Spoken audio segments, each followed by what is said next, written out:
All right, so as I alluded to in the previous Meditation Minute, welcome to my third edition of Pete Sacco's Meditation Minute.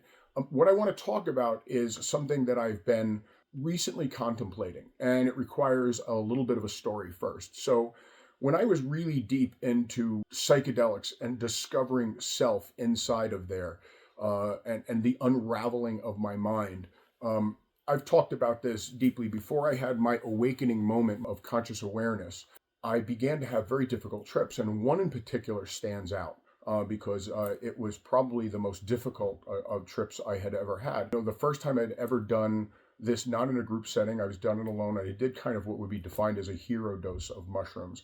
A lot. It was like 5-6 grams of mushrooms and nothing else stacked with it. It was purely that, and I was down right here and sitting exactly where I am right now.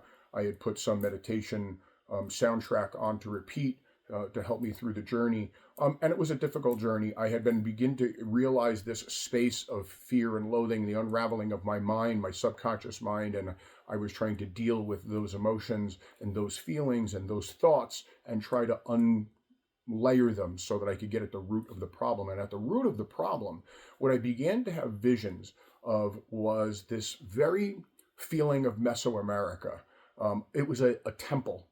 I've called it the temple of Babel in the book, but it was really a temple.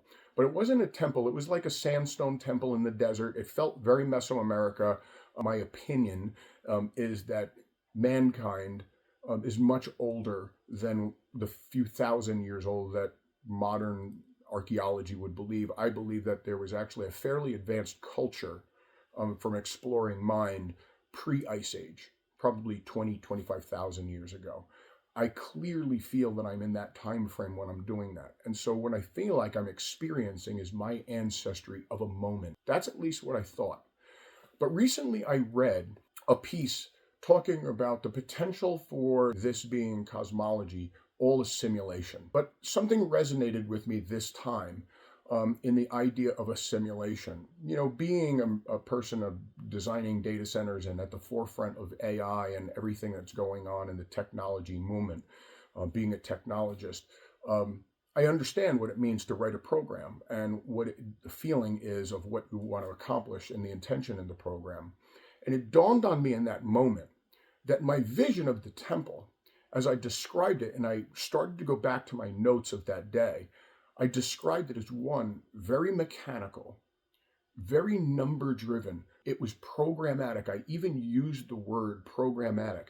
And I didn't find it mean or angry or hateful, but I also didn't find it joyful.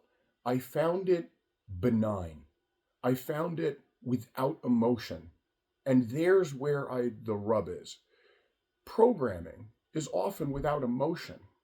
And it felt like it resonated to me in that moment that I was at the core root of the program, the very beginning of what it must be like to get back to the very beginning, to the root of humanity, the cosmos, if it were a program. So anyway, it's begun a process in me of thinking about, and I'm going to probably begin to research and write about this idea of the plausibility of this all being a simulation. And that perhaps I found my way back to the root of this seat of consciousness, or perhaps this seat of the simulation. It's interesting. You could interpret this a lot of different ways. Some people, the medical community, would say, well, I was so deep in the medicine that I was unraveling my mind and my mind was making massive amounts of connections, and that it was my own predictions, intentions, and predilections inside my own mind which shapes the bad moment. And maybe that's the case. Maybe all of this is just mind and mind is self. And we are experiencing, we manifest, we create that which we are setting up in our mind. I don't believe that, but that's what I guess medical people would say. The mystics would say that I was way deep at the origin of man and that I was at the seat of the creation of man and the seat of my mind self. And I was able to eventually, it wasn't long after this trip that I had my first awakening or that first moment of enlightenment or of realizing consciousness as a separate thing. And so I sat there and I've repeated that numerous times, although I do find myself back often in that space. It doesn't scare me like it used to.